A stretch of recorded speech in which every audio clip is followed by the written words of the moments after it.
কৈলাসহর গৌরনগর ব্লকে কাজকর্মে বিভিন্ন গাফিলতির অভিযোগ এনে আজ বেলা 2টা নাগাদ ব্লকের বিডিও সোমেশ বণিকের চেম্বারের সামনে বিক্ষোভে সামিল হলেন কংগ্রেস পরিচালিত গৌরনগর পঞ্চায়েতের প্রধানসহ পঞ্চায়েত সদস্য, পঞ্চায়েত সমিতির সদস্য, জেলা পরিষদ সদস্য সহ অন্যান্য কংগ্রেস নেতৃত্ব। কংগ্রেস নেতা বদরুজ্জামানের নেতৃত্বে কংগ্রেস দলের অন্যান্য নেতারা দীর্ঘক্ষণ চেম্বারের সামনে বিক্ষোভ প্রদর্শন করেন। তারপর জেলাশাসকের সঙ্গে তারা কথা বলেন। কংগ্রেস নেতা বদরুজ্জামান জেলাশাসকের সাথে কথা বলার পর বিডিও সোমেশ বণিকের সাথে সাক্ষাৎ করেন কংগ্রেসের এক প্রতিনিধি দল। পরে তার কাছে ব্লক এলাকার বিভিন্ন সমস্যা সম্বলিত 9 দফা দাবি সনদ প্রতিলিপি হিসাবে তার হাতে তুলে দেন।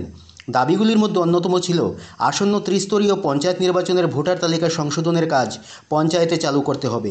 সরকারি উন্নয়নের কাজে বাধা দেওয়া চলবে না। এক সাক্ষাৎকারে জেলা কংগ্রেস সভাপতি তথা জেলা পরিষদের সদস্য বদরুজ্জামান বলেন, পঞ্চায়েত নির্বাচনকে সামনে রেখে বিভিন্ন কংগ্রেস পরিচালিত পঞ্চায়েতের কাজগুলো বন্ধ করে দেওয়া হয়েছে। এই ব্যাপারে ব্লকের বিডিও বলেন, নির্বাচনী আচরণবিধি লাগু থাকার কারণে 6 জুন পর্যন্ত সমস্ত কাজকর্ম বন্ধ ছিল। এরপর কাজ শুরু হয়েছে। পঞ্চায়েত নির্বাচন ঘোষণা দেওয়ার আগ পর্যন্ত কাজ চালিয়ে যাবেন বলে জানান ব্লকের বিডিও।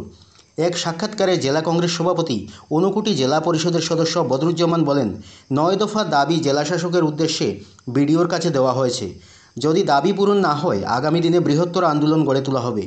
এদিনের কর্মসূচিতে উপস্থিত ছিলেন নূরপুর গ্রাম পঞ্চায়েতের উপপ্রধান রেনু মিয়া, টিলাগাঁও পঞ্চায়েতের প্রধান অহিদুজ্জামান, ইরানি পঞ্চায়েতের উপপ্রধান আব্দুল মুকিত সহ অন্যান্য কংগ্রেস নেতৃবৃন্দরা।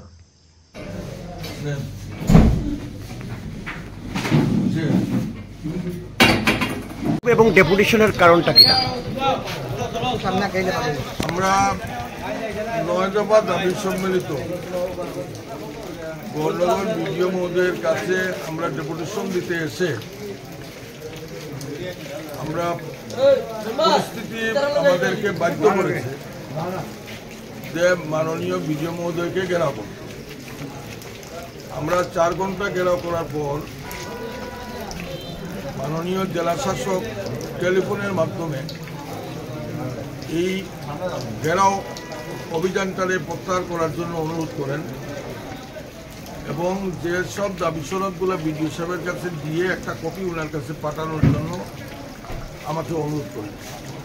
আমরা ডিএম সাহেবের সম্মানার্থে ঘেরাও প্রত্যাহার করে বিডিও সাহেবের সঙ্গে আমরা আমাদের 9 দফা দাবি সম্মিলিত ব্যাপার নিয়ে আলোচনা করি। বিডিও ওয়ার্ক অর্ডার করেছেন, সাপ্লাই অর্ডার করেছেন, কিন্তু কংগ্রেস পরিচালিত গাঁও পঞ্চায়েতগুলোর কাজ শুরু করতে যাচ্ছে। আরওয়ার certificate, death certificate, panchayat birth certificate এগুলোও তিনি ইস্যু করছেন। কাজ করার পর শ্রমিকরা কাজের টাকা পাচ্ছে। রিনিউয়ালের কাজ করার পর শ্রমিকরা কাজের টাকা পাচ্ছে না। মেনটেন্যান্সের কাজ করার পর মেনটেন্যান্সের টাকা পাচ্ছে না। সমস্ত গ্রাম এলাকায় বর্তমানে এই বৃষ্টির মৌসুমে প্রচণ্ড